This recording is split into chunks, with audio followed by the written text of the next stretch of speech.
لكل حول من الأحوال مقتحم. اللهم صل على سيدنا ونبينا ومولانا محمد وعلى آل سيدنا ونبينا ومولانا محمد وبارك وسلم عليه. خوب نام محمد ہے دوستو، جس میں نقطہ بھی رب کو گوارا نہیں. خوب نام محمد ہے دوستو، جس میں نقطہ بھی رب کو گوارا نہیں. ان کی محبت سے جو منہ پھیر لے، دونوں عالم میں اس کا گزارا نہیں. دامن مصطفیٰ کو ہم چھوڑ دے، دامن مصطفیٰ کو ہم چھوڑ دے، اتنا کمزور ہمارا ایمان نہیں. عشق مصطفیٰ جس کے سینے میں ہے، وہ جہاں بھی رہے مدینے میں ہے. اور پھولوں میں بھی ایسی خوشبو کہاں، اور پھولوں میں بھی ایسی خوشبو کہاں، جو میرے آقا کے پسینے میں ہے. جو اٹھائے انگلی نام سے شہ ابرار پر، لعنت ایسی بے لگام آزادی اظہار پر. جو اٹھائے انگلی نام سے شہ ابرار پر، لعنت ایسی بے لگام آزادی اظہار پر. شاہد ہے عادل ہے اس پر صورت تبت یدا، عادل ہے شاہد ہے اس پر صورت تبت یدا. ہے عذاب حق دشمن محمد مختار پر. منکر عدل نبی کا، منکر عدل نبی کا سر ہوا اس دم قلم. رحمت نازل ہوئے فاروق کی تلوار پر. وہ نہیں مومن جو محبوب کو ترجیح دے. مال جان اولاد اجداد پر گربار پر. ہو رہے ہیں جو کہ توہین نبی کے مرتکب. ہو رہے ہیں جو توہین نبی کے مرتکب. آسمان ٹوٹے ایسے لعنتی کفار پر. پھر بھی نام سے رسالت پر نہ آنے دیں گے آنکھ. ہمیں لٹکا دیا جائے صلیب گزار پر. ایک جان تو کیا دونوں جہان قربان ہیں. ایک جان تو کیا دونوں جہان قربان ہیں. سرور کونین کے ناموس پر، عزت پر، مہر و وفا پر. صلی اللہ علیہ وسلم. واجب احترام سے پورا مختصراً وقت کو سامنے رکھتے ہوئے دو باتیں عرض کرنی ہیں، اور بس گفتگو کا دائرہ انہی دو باتوں تک محدود رہے گا انشاءاللہ. پہلی بات وہ جو کہ پچھلے جمعے میں نے تمہید باندھی تھی، اور تمہید کے بعد میں نے عرض کیا تھا کہ تفصیل انشاءاللہ اس حوالے سے آنے والے جمعے میں عرض کروں گا. ایک اس حوالے سے اپنی بات مختصر کر جانے انداز میں آپ تک پہنچانا مقصود ہے. اور دوسرا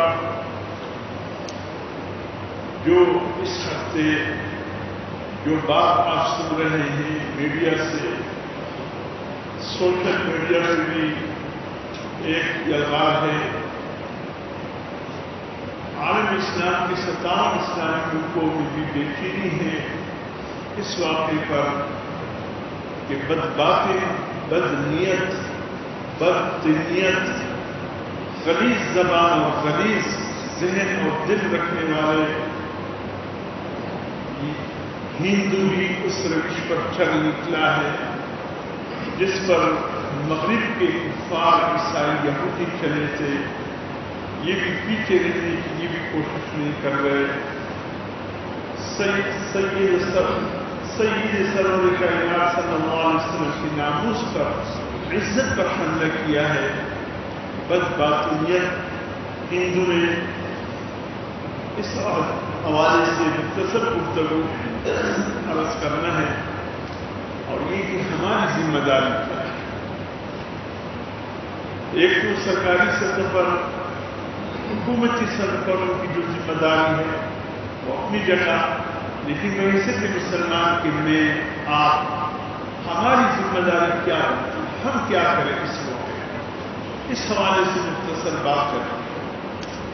میرے محترم دوستوں، سب سے پہلے میں نے عرض کیا تھا کہ ذیقعد کا مہینہ جس کے آج 10 تاریخ ہے، الحمدللہ تعلیم بہت عام ہو گئی، اللہ کا دین عام ہو گیا۔ دعوت و تبلیغ کی بھی ایک محنت ہے، دینی مدارس کی بھی ایک محنت ہے، مجاہدین کی بھی ایک محنت ہے۔ یہ دین کے کام کرنے والے مختلف شعبوں میں اللہ کے دین کے حوالے سے مصروف عمل ہے۔ ہم اس میں یہ نہیں کہ فلاں اچھا ہے، فلاں غلط ہے، فلاں کا کام بہتر ہے، فلاں کا بہتر نہیں، بالکل غلط۔ اللہ پاک نے حضور صلی اللہ علیہ وسلم کو 4 منصب عطا فرمائے تھے کہ اے میرے حبیب، کما ارسلنا فیکم رسولا من انفسکم یتلو علیکم آیاتنا ویزکیہم ویعلمہم الکتاب والحکمہ۔ تزکیہ نفس، تعلیمی کتاب، حکمت کی تعلیم اور کتاب کے درس و عام کرنا، 4 شعبے حضور صلی اللہ علیہ وسلم کے دین کے حوالے سے ہیں۔ الحمدللہ اس وقت دعوت و تبلیغ والے حضور صلی اللہ علیہ وسلم کے ایک فریضے کو انجام دے رہے، دینی مدارس والے حضور صلی اللہ علیہ وسلم کے دوسرے فریضے کو سب انجام دے رہے، خانقاہ میں تصوف کے نظام چلانے والے، اللہ دل میں بٹھانے والے وہ حضور صلی اللہ علیہ وسلم کے تزکیہ نفس کے ایک نظام چلا رہے ہیں، اور میدان جہاد میں مجاہدین برسر کفار کے سامنے جا کر کے اللہ کے دین اس انداز میں پیش کر رہے کہ ہم نے دعوت جو دی تھی تم نہیں مانے، اب اس کے بعد جو چیز ہے اب تلوار کے ساتھ مقابلہ ہوگا، وہ بھی حضور صلی اللہ علیہ وسلم کے ایک سنت عمل کو نبھا رہے ہیں۔ اس میں ہر ایک اپنا فریضہ ادا کرتا ہے۔ تو اس لیے بہت اس وقت دینی مدارس کی برکت ہے، دعوت و تبلیغ کی برکت ہے کہ بہت سے خرافات اس امت سے نکل گئے، بہت سے ایسی باتیں اس امت سے نکل گئی جو کہ خالصتاً ایک خرافات کی ضمن میں آتے تھے، اور اس کے متعلق میں اگر کہہ سکوں تو بہترین لفظ یہ ہے کہ خود ساختہ قسم کے لوگوں نے توہمات کو دین کا حصہ بنا لیا۔ اب دیکھیے اللہ رب العزت فرماتے کہ بے شک جب سے اللہ نے دنیا کا نظام، جب سے کائنات اللہ نے تخلیق کی ہے، زمین و آسمان کی تخلیق ہوئی ہے، پہاڑ و سمندروں کی تخلیق ہوئی ہے، تو اس وقت سے لے کر آج تک اللہ کے ہاں اتنا عزت شروع میں اللہ اسلام شہر، اللہ کے نزدیک 12 مہینوں کا سال پر مشتمل ایک نظام چلا کہ سال 12 مہینے، انسان کی تخلیق سے اربوں خربوں سال پہلے کی بات ہے۔ انسان تو اللہ کی تخلیق میں سب سے آخری تخلیق ہے، انسانوں کے بعد پھر اللہ کی اتنی مخلوق پیدا نہیں ہوئی۔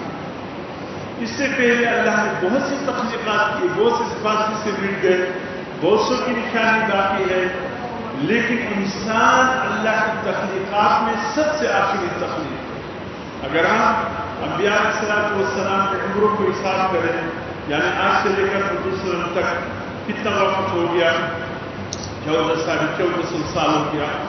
حضرت حضرت عیسیٰ علیہ السلام تک وقت ہو گیا 570 سال کے قریب ہوا.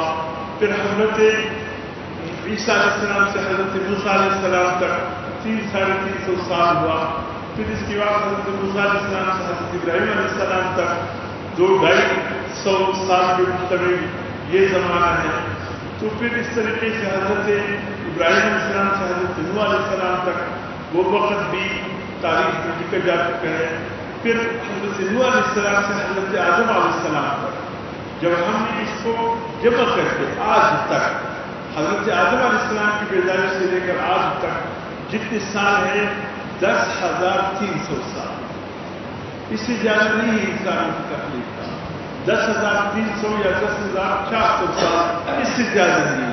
تو اس سے آپ اندازہ لگائے کہ اللہ کی تخلیقات میں سب سے آخری تخلیق انسان آخری مخلوق اللہ کی مخلوقات میں دنیا میں اللہ نے اس کو پیدا کیا.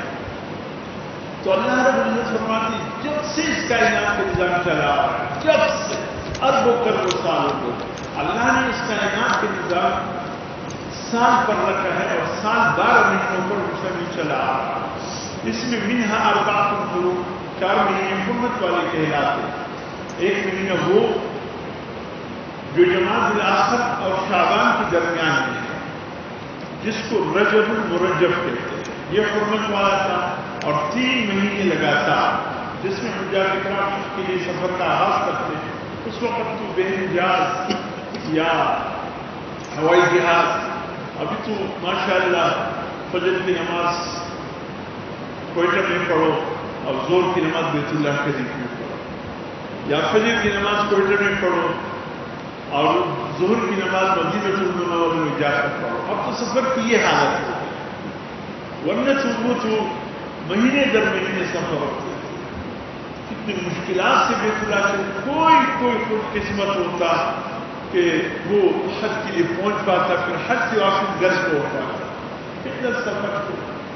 تو وہ 2 مہینے 10 دن بلکہ شوال, ذوالقعدہ, ذی الحج یہ 3 مہینے حرمت کے مہینے کہلاتے تھے. سفر حج کی وجہ سے کہ حجاج کرام پہنچتے حج کرتے اور پھر واپس یکم محرم تک گھروں کو پہنچ جاتے اکثر تقریباً بیشتر. اس لیے اس 3 مہینوں میں کوئی ڈاکہ بھی نہیں ڈالتا, حجاج کو نہیں لوٹتا تھا. چور اپنی چوری سے بھی باز آ جاتا. تو کوئی ان مہینوں کی کوئی بے حرمتی کا تصور نہیں کر سکتا. حرمت کے مہینے تھے. اور الشہر الحرام بالشہر الحرام یعنی یہ حرمت کے مہینے فرض تھے. لیکن حضور صلی اللہ علیہ وسلم کے آنے کے بعد اب وہ حرمت ختم ہو گئی. اب وہ فرض والی بات نہیں رہی.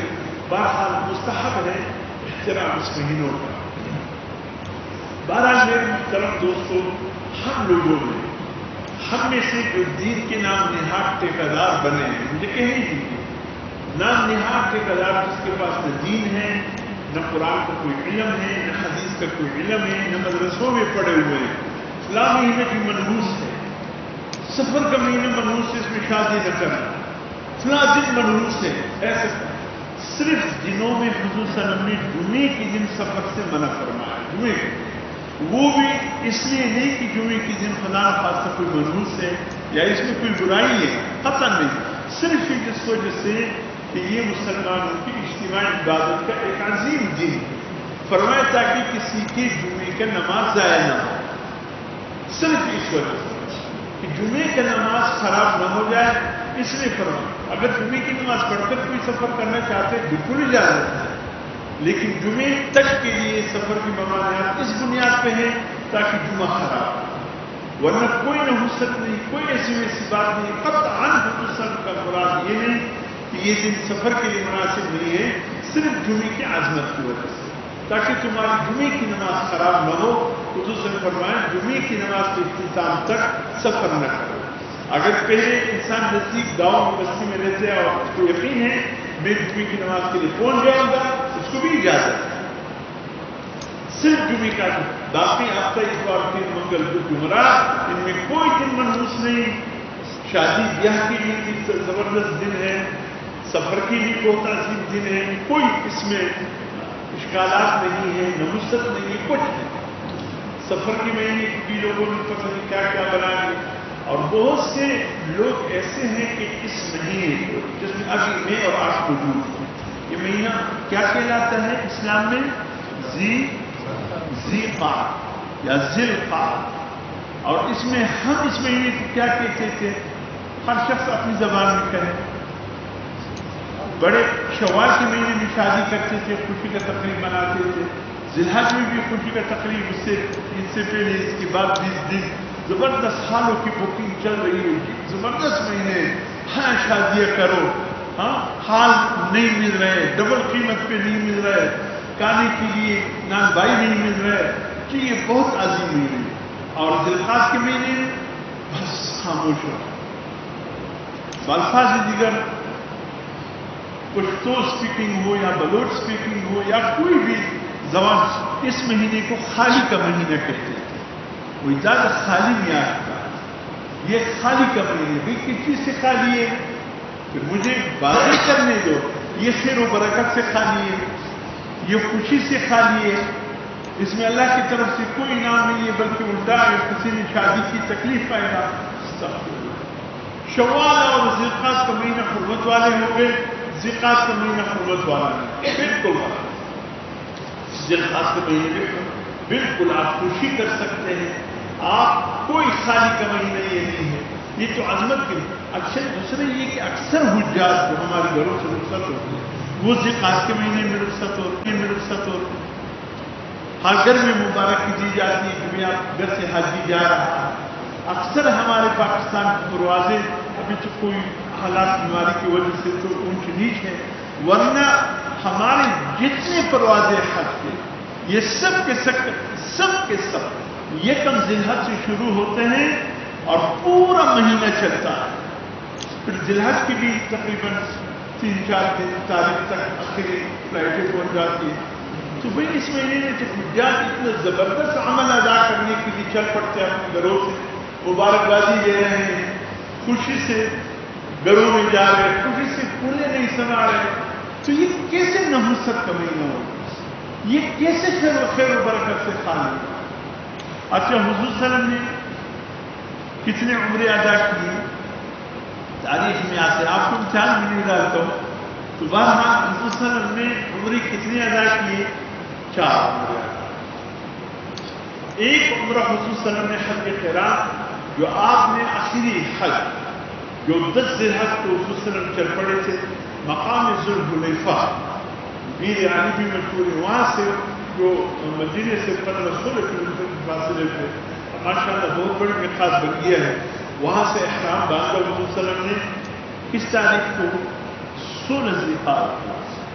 صحابہ کرام کی جمع غفیر آپ کے ساتھ ہیں، اور جب حضور صلی اللہ علیہ وسلم مکہ پہنچے 3 ذی الحج کا، یعنی 15 دن یہ 15 دن یہ 3 دن وہ، مدینہ سے حضور صلی اللہ علیہ وسلم کا سفر 18 دن میں مکمل ہوا۔ کتنے کلومیٹر کا سفر ہے؟ 416 کلومیٹر، مکہ اور مدینہ کے بیچ میں فاصلہ ہے، 416 کلومیٹر حضور صلی اللہ علیہ وسلم نے 18 دنوں میں مکمل فرمایا۔ جب حضور صلی اللہ علیہ وسلم پہنچے 3 یا 4 ذی الحج کو، سب سے پہلے آپ نے عمرہ ادا کرنا ہے، کیونکہ حج قران تھا، آپ نے ایک ہی نیت سے آپ کے ساتھ جتنے بھی تھے سب کے ساتھ حضور صلی اللہ علیہ وسلم نے جو حج کیا ہے ایک ہی کیا ہے اپنی زندگی میں، وہ حج قران، عمرہ ادا کیا، اس میں طواف کے لیے عمرے کی جتنی فرائض واجبات ادا کی سوائے سر کے بال منڈانے کی، یہ آخری واجب تھا، حضور صلی اللہ علیہ وسلم نے چھوڑا، اس لیے کہ یہ آخری واجب حج کے واجب کے ساتھ اکٹھے اس کو ادا کرنا ہے۔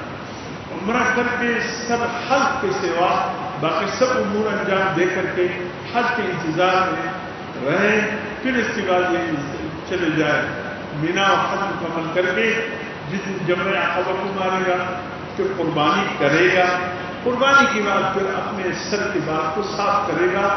یہ عمرے کبھی وہ جو عمرہ کیا تھا اس کے بال بھی صاف کرنا ہوا، حج کے بال بھی، دونوں واجب اکٹھے ہوئے۔ تو حضور صلی اللہ علیہ وسلم نے جو حج کیا آخری ایک ہی حج کیا ہے، اس کے ساتھ آپ صلی اللہ علیہ وسلم نے عمرہ ادا کیا۔ باقی 3 عمرے جو حضور صلی اللہ علیہ وسلم نے کیے ہیں وہ ذی القعدہ کے مہینے میں، اسی مہینے میں جس میں میں اور آپ موجود ہیں، اس مہینے میں بقیہ تینوں عمریں حضور صلی اللہ علیہ وسلم نے ادا کیا. اب بنا بتائیے حضور صلی اللہ علیہ وسلم کے لیے تو اتنا مبارک مہینہ تھا، اتنا نحوست سے پاک مہینہ تھا، ایسے خوشحالی سے بھرپور مہینہ تھا.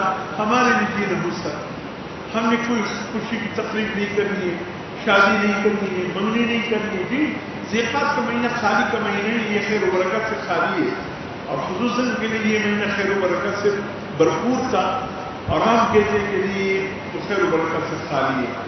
یہ پتہ نہیں کہاں سے یہ ڈکوں سے خیالات ہمارے ذہنوں میں ڈال دیے گئے. ہم بھی اس کے روش پر چلنا، قرآن کو دیکھتے ہیں، حدیث کو تو جس سے بھی سنائی بات ہے اس پر عمل کریں. تو اس لیے میرے دوستو یہ مہینہ بڑے عظمت والا مہینہ ہے. دوسرا تین عمرے ادا کیے، تینوں کے تینوں حضور صلی اللہ علیہ وسلم نے چھوٹا مہینہ ذوالحج میں تین عمرے حضور صلی اللہ علیہ وسلم نے اس مہینے میں ادا کیا. تو اس لیے یہ زبردست مہینہ ہے، عظیم مہینہ ہے. اس لیے علماء نے یہ مسئلہ بھی لکھا ہے جو ذیقات کے مہینے میں، شوال یا ذیقات کے مہینے احرام کے لیے یعنی بیت اللہ شریف عمرے کے لیے فون کیا اور وہاں کوئی تکلیف نہ ہو، اس کو حج کے لیے ٹھہر سکتا ہے، کوئی پابندی نہیں ہے. تو اگر اس سے پہلے حج فرض نہیں تھا، اب شوال ذیقات میں بیت اللہ پہنچنے پر اب اس پر حج فرض ہوگا. اس سے پہلے حج فرض نہیں تھا، عمرے کے لیے آیا تھا، لیکن اب سہولیت ہے، کوئی تکلیف نہیں ہے. اگر حکومت کی طرف سے پابندی ہے، ایسا نہ پکڑ کر جیل میں ڈال دے یا کوئی جرمانہ لگا دے تو وہ مجبوری ہے. اگر ایسی کوئی مجبوری نہ ہو اور آرام سے حج کر سکتا ہے، شوال ذیقات کے مہینے میں عمرے کے لیے بیت اللہ پہنچنے والے پر حج فرض ہو جائے، اگر کہ اس کو کوئی تکلیف نہ ہو. اگر تکلیف کی مسائل حکومت کی طرف سے پھر حج فرض نہیں ہے، واپس لوٹ کر آ سکتے. تو اس لیے یہ بات کہنی تھی کہ الحمدللہ یہ عظیم مہینہ ہے، سعادت والا مہینہ ہے. اس میں خوشی مناؤ، شادیاں کرو، منگنیاں کرو خدا کے لیے. یہ توہمات کے شکار لوگوں کے توہم پرستی کے شکار مت ہو. وہ بعض مسائل ہوتے ہیں نا، وہ عورتیں سینہ در سینہ منتقل چلے آ رہے ہوتے ہیں، آ کر زیادہ اور گونج جائے، او ہو کیا ہوا، مہمان آ رہے ہیں، تو کہاں سے یہ ڈپوسٹ، او ہو منویر پر کبھی نے آواز دیا، کبھی نے یہاں رکھا ہی کر اب کیا اس نے اطلاع کر دی کہ تمہارے گھر آج مہمان آ رہے ہیں. یہ کہاں سے، کون سے دین کا مسئلہ ہے؟ یہ مہمان رخصت ہو گئے ہیں، اب گھر میں جھاڑو مت دینا، یہ مہمان پھر واپس پلٹ کر گھر میں نہیں آئے گا. یہ وہ خواتین کی کتاب کے خفیت چلے آ رہے ہیں. یہ مسائل سینہ در سینہ، اس کے لیے باقاعدہ کوئی کسی مدرسے میں پڑھنے کی ضرورت نہیں ہے، کسی ادارے میں. یہ ایک سینے سے دوسرے سینے منتقل ہو جاتے ہیں. یہ کام نہ کرنا، وہ کام نہ کرنا، ایسا ہو جائے گا. جیسے آن پڑک ہوئی آن پڑک ہوئی، کیا ہوگا؟ کوئی خوشخبری ملنے والی. اور بیان پڑھ گئے، ہر جلدی جاؤ مولوی صاحب کے ساتھ، مولوی صاحب کے پاس جاؤ، دم کرے، کوئی آفت آنے والی ہے، کوئی تکلیف. دائیں آنکھ کا پڑکنا کون سی کھیل کی نشانی ہے، کس کتاب میں لکھا ہے؟ بائیں آنکھ کا پڑکنا کون سے آزمائش امتحان آ رہے ہیں؟ یہ سب ڈکوس ہے. بلی نے راستہ کاٹ دیا، سفر نہیں کرنا ہے، بلی نے سفر خراب کر دیا، سفر کہاں سے آ گئی یہ مسئلہ؟ تو یہ خود ساختہ مسئلہ ہے. اسی طریقے سے ذیقات کے مہینے کو منحوس سمجھنا، یہ بھی سینہ در سینہ ہے. کتابوں میں یہ مسائل آپ کو نہیں ملیں گے، یہ وہاں سے منتقل چلے آ رہا ہے. کچھ میڈین لکھنؤ ہے، لکھنؤ میں ہم رہے، ہمارے آبا و اجداد رہے، وہاں اعلی تشریح کے ساتھ رہے، ان سے کچھ چیزیں لے کر ہم آ گئے. اور جو ہندوؤں کے ساتھ رہے، کچھ ہندوؤں کی رسومات لے کر ہم آ گئے، ہمارے آبا و اجداد اس کو دین کا حصہ بنا لیا. اس کے پیچھے جاؤ تو آپ کو خالص ہندوؤں کی ذہنیت ملے گی، اسلام کو اس سے کوئی تعلق. تو اس لیے میں یہ عرض کر رہا تھا کہ ایسا کوئی مسئلہ ہے، یہ بالکل بابرکت مہینہ ہے، یہ خیر کا مہینہ ہے، اس میں کوئی آفت نہیں ہے. یہ کوئی خیر اور برکت سے خالی نہیں. اور دوسرے میرے محترم دوستوں، حضور صلی اللہ علیہ وسلم کی عزت و نام، یہ بدبخت ان کو ملتا کیا ہے؟ میں حیران. ظالم کی بچوں، تمہیں اظہار آزادی رائے کے لیے کوئی اور چیز نہیں ملتا. آتے ہو تو پیغمبر اسلام علیہ وسلم پر کی عزت پر حملہ کرتے ہو، اللہ کے قرآن پر حملہ کرتے ہو، کبھی اس کو جلانے کی کوشش کرتے ہو، کبھی بیت اللہ شریف کی عظمت پر حملہ کرتے ہو. اسی جگہ اور جس چیز سے مسلمانوں کی دل کو اذیت پہنچتی ہے، تکلیف پہنچتی ہے، تم وہی کام کرتے ہو. کیوں؟ تمہیں کوئی اور کوئی مسئلہ نہیں ملتا ہے کہ اس کی طرف جاؤ. یورپ مغربی طاقتیں اٹھتے ہیں، ڈنمارک سے آواز اٹھتی ہے، تو بھی حضور صلی اللہ علیہ وسلم یہ اظہار آزادی رائے ہے. تم حضرت عیسیٰ علیہ السلام کے متعلق بھی یہی کہو، ہم کچھ نہیں کہیں گے. تم لوگوں نے تو حضرت عیسیٰ علیہ السلام پہلے سے اس کی توہین اتنی کی ہے کہ اس پر مزید کیا توہین کیا جا سکتا. تمہارے نزدیک اللہ کے نبی تمہیں مل گئی توہین کے لیے. ارے بدبختوں، تمہیں ملتا کیا ہے؟ کبھی ڈنمارک سے آواز اٹھتی ہے، کبھی ناروے سے آواز اٹھتی ہے، کبھی ہالینڈ سے اٹھتی ہے، کبھی یورپ کے بہت سے ملکوں والے. اور اللہ نے ان سب کو ہمارے آنکھوں کے سامنے واقعات ہوئے ہیں، عبرت کے نشان بنا دیا، پھر بھی عبرت حاصل نہیں کرتے. ابھی اسی ہفتے میں بدبخت ہندو، یہ گائے کے پجاری جو گائے کے لیج کو لے کر اپنے اوپر بنتے ہیں، لوگ کہتے ہیں دعوت و تبلیغ کا کام. اس کی اہمیت کیوں اتنی ضروری ہے؟ حضرت مولانا الیاس رحمۃ اللہ علیہ نے جب دعوت تبلیغ کا کام شروع کیا بستی نظام الدین اولیاء میں، تو لوگ نہیں آ رہے تھے اس کام کی طرف. صبح کچھ وقت آئے تو دیکھا مولانا الیاس صاحب رحمۃ اللہ علیہ مسجد کو جھاڑو دے رہے تھے، خوفیت سیدھی کر رہے تھے. یہ میوات کے کچھ لوگ تھے. مولانا الیاس صاحب رحمۃ اللہ علیہ سے میرے ایک بزرگ نے کہا کہ مولوی جی کیا کر رہے ہیں یہاں؟ کہا کہ اللہ کی دین کی دعوت دینے کے لیے آ جاؤ، باتیں اللہ کے رسول کی سنیں. مولوی جی کیا ہوا دین کو؟ کہا کہ دین کس حد تک پہنچ گیا؟ کہا مولوی جی یہاں تو پھر بھی آپ کی دہلی میں دین موجود ہے، بستی نظام الدین میں لوگ آتے ہیں، نماز پڑھتے ہیں. میوات کی خبر ہے، جائیے میوات کی خبر لیجیے. مولانا الیاس رحمۃ اللہ علیہ اسی وقت میں میوات روانہ ہو گئے. مسلمان تھے، ان سے نمازوں کو پوچھا، کہا نہیں مسلمان کی مسلمان نماز پڑھتے ہو؟ کتنے نماز کیا ہوتی ہے؟ کلمہ یاد ہے کتنی؟ وہ کیا ہے؟ نہ کلمے کا پتہ، نہ نماز کا پتہ، نہ دین کا پتہ.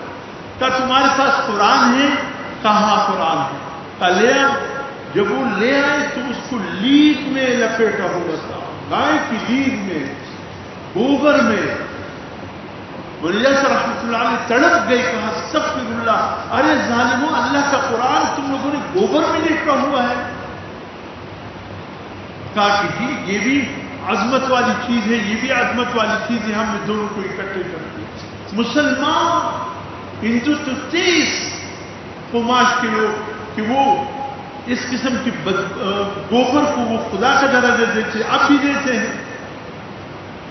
مولانا الیاس رحمۃ اللہ علیہ تڑپ، اللہ کے بندو، قرآن کو تم لوگوں نے گوبر میں لپٹا ہوا ہے. کتنی محنت کرنی پڑی مولانا الیاس صاحب رحمۃ اللہ علیہ کو میوات کی سرزمین پر اللہ کے دین پر لوگوں کو لانے کے لیے. لوگ کہتے ہیں کہ تم آپ مسلمان کو تبلیغ کرنے کا پھر میرا مسلمان اس حال کا تھا، میرا مسلمان قرآن کو گوبر میں لپٹ کر کے اپنے گھروں میں رکھتا تھا. آپ بتائیے میرے لیے تبلیغ وہاں جا کر کفار پر سے یا میں اپنے مسلمان بھائی کی اصلاح کرتا. یہ حال تھا. ابھی بھی گائے کو خدا بنا سمجھنے والے اور گائے کے پیشاب آپ نے دیکھا، آپ میڈیا نے سب کچھ آسان کر دیا، آپ کی دہلیز تک پہنچا دیا ہندو ذہنیت کو کہ ادھر گائے پیشاب کر رہی ہے، ادھر یہ لوگ خاص منہ دھوتے ہیں آپ لب بربر کر استغفر اللہ. کوئی زمزم کا پانی بنایا ہوا ہے، انہوں نے بھی اس کو پی رہے ہیں. ایسی گندی ذہنیت والوں سے ہم کس چیز کی توقع کریں؟ اب اس ہفتے میں ایک بدبخت ہندو نے اٹھ کر، ایک بدبخت عورت نے اٹھ کر حضور صلی اللہ علیہ وسلم کی شان میں جو گستاخی کی، مان شفیق نہ سنو تو بہتر ہے. حالانکہ حضور صلی اللہ علیہ وسلم کا شان وہ ہے جو اللہ نے قرآن میں بیان کیا. یہ جتنے بھی گستاخی کرے، جتنے بھی حضور صلی اللہ علیہ وسلم کی شان میں اس قسم کی حضور صلی اللہ علیہ وسلم کو اللہ نے ان سے بہت محفوظ کیا ہے. حرمت، توقیر و عظمت حضور صلی اللہ علیہ وسلم کی یہ ہے کہ اللہ رب العزت نے فرمایا انا کفیناک المستہزئین، اے میرے حبیب میں نے آپ کو ان لوگوں کے استہزاء اور مذاق سے بچایا ہوا ہے، ہم کافی ہے تیرے لیے. آپ پریشان مت ہو. جو آپ کو برا بلا کہتے ہیں، جو آپ کا مذاق اڑاتے ہیں، جو آپ کی گستاخی کرتے ہیں، اے میرے حبیب اگر امت میں کوئی بدلہ لینے والا نہ ہو پھر میں اللہ ہی کافی ہوں. میں اس کو زمین پر آرام سے جینے نہیں دوں گا، تڑپا تڑپا کر رکھ دوں گا. یورپ والوں جو ہمارے دشمن ہیں وہ تمہارے دوست کیسے؟ وہ بدبخت اسیہ ملعونہ جس نے پیغمبر اسلام صلی اللہ علیہ وسلم میں گستاخی کی، ہمارے بدبخت حکمرانوں نے راتوں رات اٹھا کر امریکہ پہنچا دیا، یورپ پہنچا دیا. اس کے استقبال پوپ نے کیا ان کی روحانی پیشوا عیسائیوں کی. کیوں جی؟ یہ حضور کی شان میں گستاخی کرنے والی عورت تھی، تم نے اس نے استقبال کیا. ان سب کی گندی ذہنیت ایک جیسی ہے. الکفر ملت واحدہ. یورپ کے جتنے کافر ہیں، امریکہ کا ہو، ہالینڈ کا، ڈنمارک کا، ناروے، یہ سب ایک گندی ذہنیت کے مالک ہیں. جو حضور کی شان میں گستاخی کریں ان کے لیے وہ قومی ہیروز کا درجہ دیتے ہیں. کیوں ہمارے دشمن تمہارے دوست ہیں؟ پتہ چلا کہ تم سب ایک گندی ذہنیت کے مالک ہو. ایک صحابی نے کہا تھا مشہور صاحب نے کہا کہ ڈنمارک سے ہمیشہ حضور گستاخی میں آواز اٹھتی. میں گیا ڈنمارک میں دیکھنے کے لیے اس کی مٹی میں کیا بات ہے، کیوں یہ بدبخت اٹھتے ہیں تو حضور کی شان میں گستاخی کرتے ہیں. کہ ڈنمارک پہنچنے کے بعد مجھے وہاں جب تحقیق کی پتہ چلا کہ 100 میں سے 97% لوگ حرامی ہیں، ولد النسل ہے، باپ کا پتہ نہیں ہے. صرف 3% 4% ایسے ہوں گے کہ ان کے باپ معلوم ہے کہ نکاح کے ساتھ ان کی نکاح ہو. باقی 97% کے قریب جو ہے وہ ولد النسل ہے. قرآن نے کہا تل بعد ذلک زنین. میں اللہ کے حبیب کو گونگنے والا ولید بن مغیرہ مجنون کہا تھا. اور مجنون کس بنیاد پہ؟ کہ حضور صلی اللہ علیہ وسلم کو نماز پڑھتے ہوئے دیکھا. یہ دیکھ رہا یہ کیا کر رہا ہے، کبھی اوپر کبھی نیچے، کبھی رکوع کبھی سجدہ. انک لمجنون، یہ پاگل تو نہیں کہیں. اللہ نے کہا میری عبادت کرنے والے میرے حبیب کو تم مجنون کہتے ہو. نماز میں دیکھ کر میرے عظیم عبادت کو دیکھ کر تم کہتے ہو انک لمجنون. قرآن میں اللہ نے جو غضب میں ڈوبے ہوئے جواب دیے سورۃ نون والقلم پڑھنے کی ہے. وہ تل بعد ذلک زنین. آخری بات 10 باتوں میں جو اللہ نے کی ہے وہ یہ کہ حضور صلی اللہ علیہ وسلم کی شان میں بونکنے والے حلالی نہیں ہو سکتے، وہ ولد الحرام ہے. قرآن نے کہا. ہمیں یقین ہے جو حضور صلی اللہ علیہ وسلم کے مذاق اڑاتے استہزاء کرتے ہیں وہ حلالی نسل کا ہو نہیں سکتا. اللہ فرماتے ہیں، علامہ شیخ ابن تیمیہ رحمۃ اللہ علیہ نے اپنے فتاوی شیخ الاسلام میں بھی ایک بات لکھی ہے. فرمایا حضور صلی اللہ علیہ وسلم کو فرمانے کہ اللہ فرماتے ہیں کہ اگر حضور صلی اللہ علیہ وسلم کی شان میں کوئی گستاخی کرے، امت میں کوئی بدلہ لینے والا نہ ہو، پھر اللہ کا قانون خود حرکت میں آ جاتا ہے. سورۃ آل عمران پہلے واللہ عزیز الانتقام. اے میرے حبیب تیرے شان میں بونکنے والوں کے لیے اگر کوئی نہیں ہے کہ بدلہ لے، میرے قرآن کے مطابق غلیظ حرکت کرنے والوں کے لیے امت میں کوئی نہیں ہے کہ بدلہ لے، تو پھر واللہ عزیز الانتقام، پھر اللہ خود انتقام لینے کے لیے آ جاتا ہے، پھر ان سے اللہ انتقام لیتا ہے. تو اس لیے حضور صلی اللہ علیہ وسلم کی شان بہت ہی ان کے حرکتوں سے دور ہے. وہ بہت بلند ہے، وہ سراج منیر ہے. جو سورج کی طرف تھوکے گا تو سورج کو تھوک پہنچے گا، سورج کی طرف نہیں جائے گا. وہ تھوک اور شدت سے آ کر اسی کے منہ پر گرے گا انشاءاللہ. حضور صلی اللہ علیہ وسلم کی شان میں بھونکنے والے یہ نہ سمجھے کہ ہم نے بہت بڑی جرأت کی، آگے دیکھی کیا ہوتا ہے. اس لیے حضور صلی اللہ علیہ وسلم کی عزت و توقیر حرمت یہ ہے کہ آپ محفوظ ہیں ان کی باتوں سے، لیکن ایک مسلمان ہونے کے حیثیت سے میرے اور آپ کی ذمہ داری کیا ہے؟ سوچنے کی بات یہ ہے توجہ چاہتا ہوں میری اور آپ کی ذمہ داری کیا ہے اس وقت جو اس ہندو عورت نے حرکت کی ہے، جو اس ہندو ذہنیت کے مالک نے حرکت کی ہے، کیا ذمہ داری ہے میرے آپ کی؟ ذمہ داری یہ ہے ہم وہی کام دہرائے جو غازی علم الدین شہید نے کر کے دکھایا۔ ہماری ذمہ داری یہ ہے کہ ایسی گندی زبان زمین پہ نہ رہے، ایسے گندی بونکنے والے آواز زمین پہ نہ رہے، ایسی گندی ذہنیت کی دماغ اور دل زمین پہ نہ رہے، ایسی گندی ذہنیت کے مالک کے ہاتھ اور پاؤں زمین پر نہ چلے۔ مسلمان کی ذمہ داری یہ ہے کہ جائے وہ کام کرے جو غازی علم الدین شہید نے کر کے دکھایا تھا۔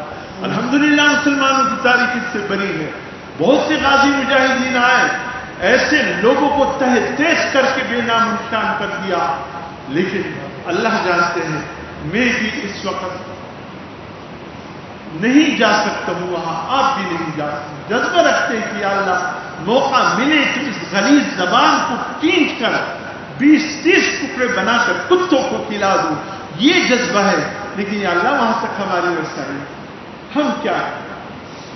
تو ہمارے ساتھ ایک اور معاملہ ہے، ہم اس طرح بدلہ لے سکتے ہیں۔